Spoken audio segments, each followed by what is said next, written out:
वाघाची आई वेळेला काही जगातील लागते, म्हणून तर जिजामाता तुमच्या चरणापुढे मान माझी सदैव झुकते, म्हणून तर जिजामाता तुमच्या चरणापुढे मान माझी सदैव झुकते.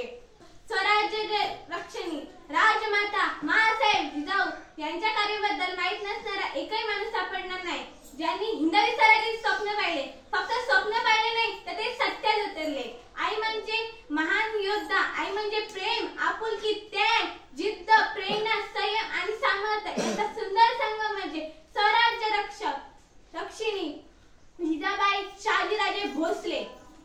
लहानपणापासून अन्यायाची चीड असणारा असा माझा जन्म 12 जानेवारी 1598 रोजी बुलढाणा येथे सिन्नखेड राजा येथे लखुजीराव जाधव व माळसाबाई यांच्या पोटी झाला. त्या काळात अनेक मुस्लिम सत्या महाराष्ट्रात धुमाकूळ घालून जनतेला लुटत अशा परिस्थितीत मी हिंदवी स्वराज्याचे स्वप्न पाहिले. अखेर तो दिवस उजाडला. 19 फेब्रुवारी 1630 रोजी माझ्या पोटी शिवरायांचा जन्म झाला.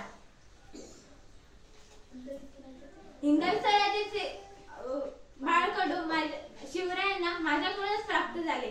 रयतेसाठी सुखाचं स्वराज्य मिळवण्यासाठी माझे कार्य फार महत्त्वाचे होते. शेवटी एवढेच बोले की थोर तुमचे कार्य जिजाबाई, उपकार कधी ना फिटणार. थोर तुमचे कार्य जिजाऊ, उपकार कधी ना फिटणार. चंद्र सूर्य असेपर्यंत नाव तुमचे नाही मिटणार. चंद्र सूर्य असेपर्यंत नाव तुमचे नाही मिटणार. जय भवानी, जय शिवाजी.